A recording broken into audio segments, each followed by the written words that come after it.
من الشيطان الرجيم. بسم الله الرحمن الرحيم. لا يمسه إلا المطهرون.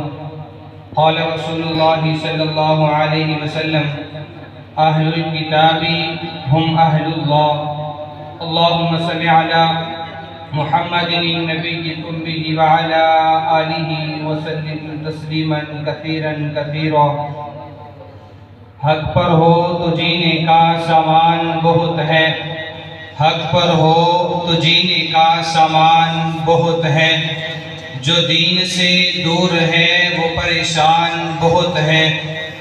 اور ڈھونڈو نہ ہدایت کا کوئی اور طریقہ، اور ڈھونڈو نہ ہدایت کا کوئی اور طریقہ. مومن کی ہدایت کو قرآن بہت ہے. میرے نہایت واجب الاحترام معزز سامعین، آج جس موضوع پر آپ حضرات کی خدمت میں لب کشائی کرنا چاہتا ہوں وہ عظمت قرآن ہے. عظمت قرآن کا موضوع بڑا ہی خوبصورت عنوان ہے. اسی عنوان کے اوپر چند معروضات آپ حضرات کی خدمت میں عرض کر کے اجازت چاہوں گا. یہ قرآن، یہ کتاب ایسی لاریب کتاب ہے کہ اس کتاب کے آنے سے پہلے ہمارے محبوب کو مکہ کے لوگ محمد بن عبداللہ کے نام سے جانا کرتے تھے، اسی نام سے پہچانا کرتے تھے. لیکن جب اللہ رب العالمین نے اس کتاب کا پہلا لفظ اپنے نبی کے لیے اتارا، اپنے نبی کے لیے بھیجا، تو جناب محمد مصطفیٰ صلی اللہ علیہ وسلم، جن کو محمد بن عبداللہ کے نام سے جانتے تھے، اب ان کا تعارف بھی بدل گیا، اب ان کا مقام بھی بدل گیا، اب ان کی شان بھی بدل گئی، اب ان کی عزت بھی بدل گئی، اب ان کی رفعت بھی بدل گئی، اب ان کا مقام ایسا بدلا. پہلے ان کو جانتے تھے محمد بن عبداللہ کے نام سے، اب محمد بن عبداللہ نہیں بلکہ محمد الرسول اللہ صلی اللہ علیہ وسلم ہو گئے. اللہ کے ایسے پیغمبر کتاب کے آنے کی وجہ سے ایسے چار چاند ان کی عزت کو لگ گئے کہ ساری کائنات میں انہی کے چرچے ہو گئے. اور جناب محمد مصطفیٰ صلی اللہ علیہ وسلم اس دنیا سے جاتے ہوئے عالم برزخ کو جانے سے پہلے اپنی اس امت کو دو چیزیں دے گئے. نمبر 1 کلام اللہ، نمبر 2 سنت رسول اللہ. اور یہ فرما گئے کہ جو انسان کلام اللہ کو اپنا لے، محمد کے فرمان کو اپنا لے، یہ انسان مسلمان ہے. لیکن جو انسان ان پر ایمان پختہ نہ رکھے، یہ انسان مسلمان نہیں ہو سکتا بلکہ یہ بے ایمان اور بے ایمان ہے. اور اس عظمت والی کتاب کا تقاضا کیا ہے؟ یہ کتاب خود اعلان کرتی ہوئی نظر آتی ہے، لا یمسہ الا المطہرون، کہ میری عظمت کا تقاضا یہ ہے، اگر مجھے پڑھنا چاہتے ہو، دیکھنا چاہتے ہو، محبت کرنا چاہتے ہو، سینے سے لگانا چاہتے ہو، لا یمسہ الا المطہرون، تو پہلے تمہیں پاک ہو کر آنا پڑے گا، باوضو ہو کر آنا پڑے گا، صاف ستھرے کپڑے پہن کر آنے پڑیں گے. اسی چیز کو ایک واقعہ میں بیان کر دیتا ہوں.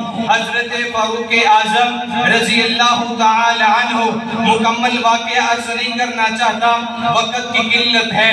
حضرت فاروق اعظم رضی اللہ تعالی عنہ جب اپنی بہن کے گھر جاتے ہیں تو کیا دیکھتے ہیں؟ اندر سے قرآن کی آواز آ رہی، اندر سے کلام کی آواز آ رہی. اب فاروق اعظم سوال کرتے ہیں، اے میری بہن مجھے بتا تو کیا پڑھ رہی ہے، کیا چھپا رہی ہے، کیا سنا رہی ہے، کیا پڑھ اور پڑھا رہی ہے؟ اب فاروق اعظم کی بہن فرماتی ہوئی نظر آتی ہیں، اے میرے پیارے بھائی آپ آ جاؤ، لیکن غسل کرنے کے بعد آپ آ جاؤ، باوضو ہونے کے بعد آپ آ جاؤ، پاک و صاف کپڑے پہن لینے کے بعد جب آپ غسل کر کے آ جائیں، وضو کر کے آ جائیں، پاک لباس پہن کر آ جائیں، تو میں آپ کو یہ کتاب بھی دکھاؤں گی، آپ کو میں کلام بھی سناؤں گی، آپ کو تلاوت کر کے بھی سناؤں گی۔ اے میرے بھائی آپ آ جاؤ، آنے سے پہلے قرآن کا اعلان بھی سنو۔ قرآن خود کہتا ہے لا یمسہ الا المطہرون، اگر مجھے پڑھنا ہے، مجھ سے پیار کرنا ہے، مجھے اٹھانا ہے، مجھے سینے سے لگانا ہے، تو اس کے لیے ضروری ہے بدن کا پاک ہونا، اس کے لیے ضروری ہے لباس کا پاک ہونا، اس کے لیے ضروری ہے ہاتھوں کا پاک ہونا، اس کے لیے ضروری ہے زبان کا پاک ہونا۔ میرے بھائی آپ آؤ تو صحیح، لباس تو بدل لو، پاک صاف تو ہو جاؤ، باوضو تو ہو جاؤ، میں کلام سناؤں گی۔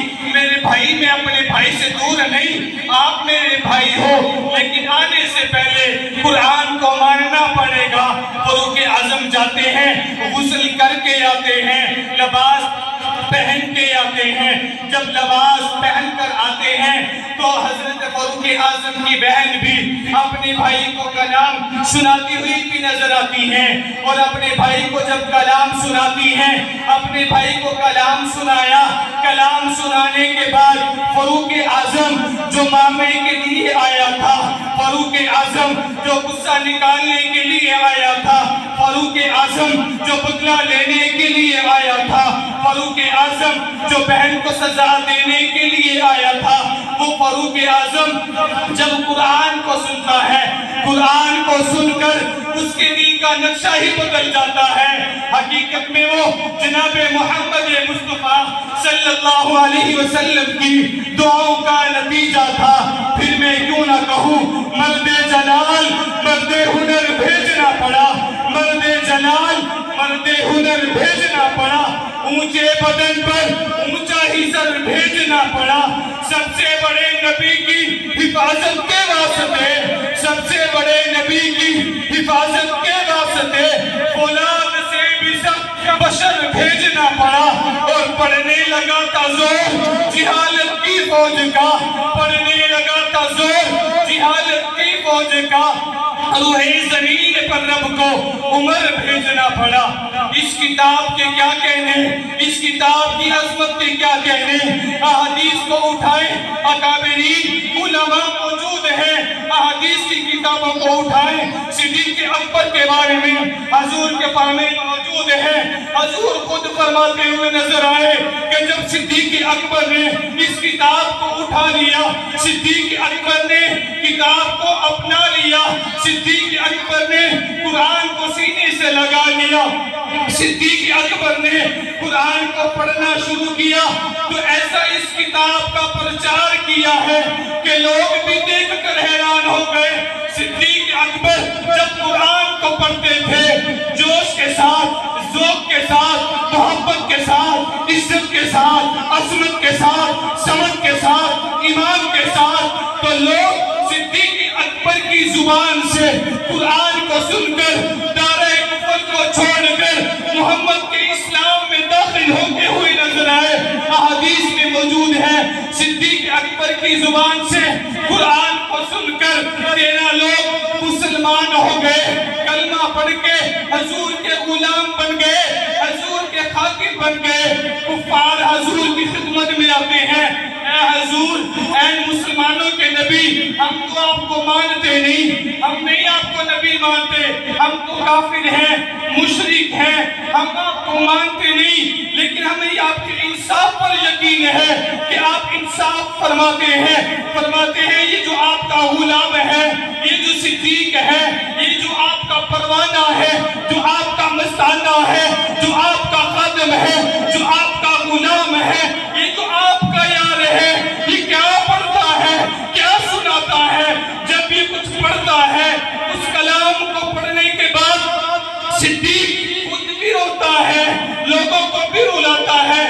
یہ صدیق کیا پڑھتا ہے کہ جب صدیق ایک کلام کو پڑھنا شروع کر دے، ہماری عورتیں کھانا پینا بنانا چھوڑ کر صدیق کی آواز کو سنتی ہیں، ہمارے اساتذہ طالب علموں کو چھوڑ کر صدیق کا کلام سنتے ہیں، طالب علم کتابوں کو چھوڑ کر صدیق کا کلام سنتے ہیں، ہمارے مزدور مزدوری کو چھوڑ کر صدیق کا کلام سنتے ہیں، کام کاج کرنے والے کام کاج کو چھوڑ کر صدیق کے کلام کو سنتے ہیں۔ یہ آپ کا دیوانہ، آپ کا مستانہ، آپ کا وقت پروانہ، آپ کا یہ یار یہ کیا پڑھتا ہے؟ کیا کہنے جناب محمد مصطفیٰ صلی اللہ علیہ وسلم کے؟ حضور نے فرمایا لوگوں سنو، یہ کوئی عام کتاب نہیں پڑھتا، یہ کوئی شاعری نہیں سناتا، اپنا لکھا ہوا کلام تمہیں نہیں سناتا، بلکہ اللہ کی طرف سے بھیجی ہوئی کتاب ہے، اللہ کی طرف سے بھیجا ہوا انعام ہے۔ یہی تو وہ انعام ہے جس کو دیکھنا بھی ثواب ہے، یہی وہ انعام ہے جس کا پڑھنا بھی ثواب ہے، یہی وہ انعام ہے جس کو اٹھانا بھی ثواب ہے، یہی وہ انعام ہے جس سے محبت کرنا بھی ثواب ہے، یہی وہ انعام ہے، یہی وہ کتاب ہے، یہی وہ قرآن ہے، اس کا سننا اور سنانا بھی ثواب ہے۔ اے لوگوں، یہ صدیق کوئی عام کتاب نہیں پڑھتا، یہ اس کتاب کا پرچار کرتا ہے جو اللہ رب العالمین نے مجھے عطا فرمائی۔ اور یہ صدیق اکبر کون ہے؟ یہ وہی صدیق ہے۔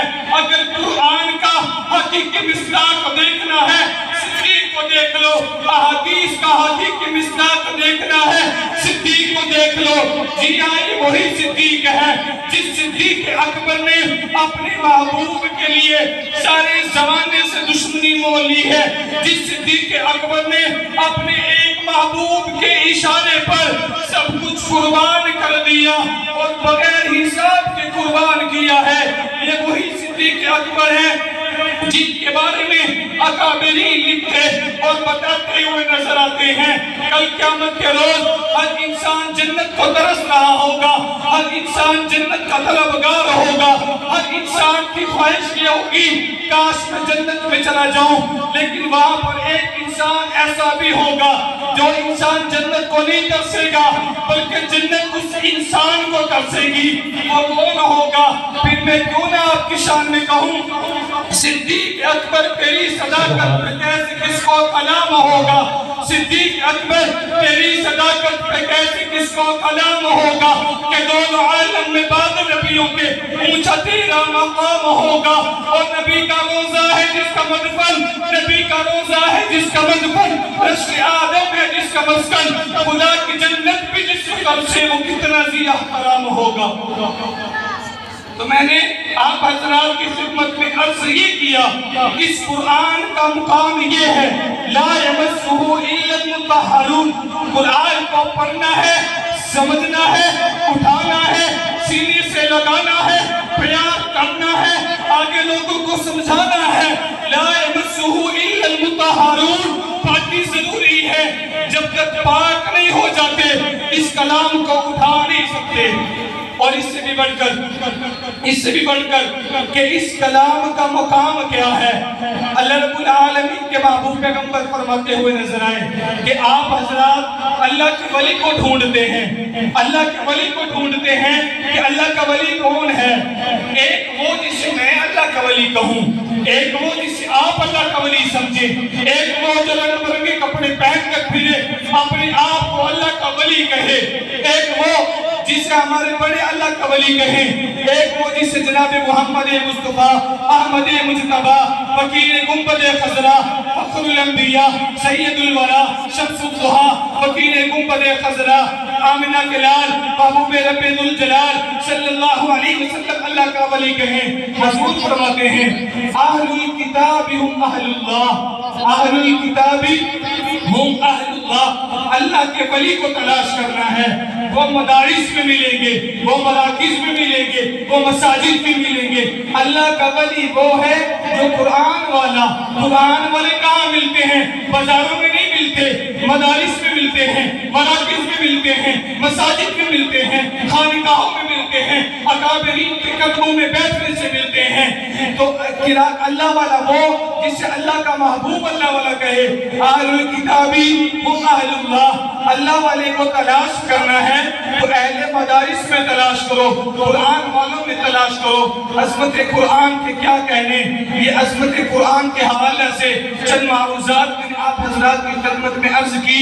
اللہ رب العالمین سے دعا ہے اللہ رب العالمین ہم تمام کو قرآن کریم کو پڑھنے کی، سمجھنے کی، سمجھ کر اس پر عمل کرنے کی بھی توفیق عطا فرمائے۔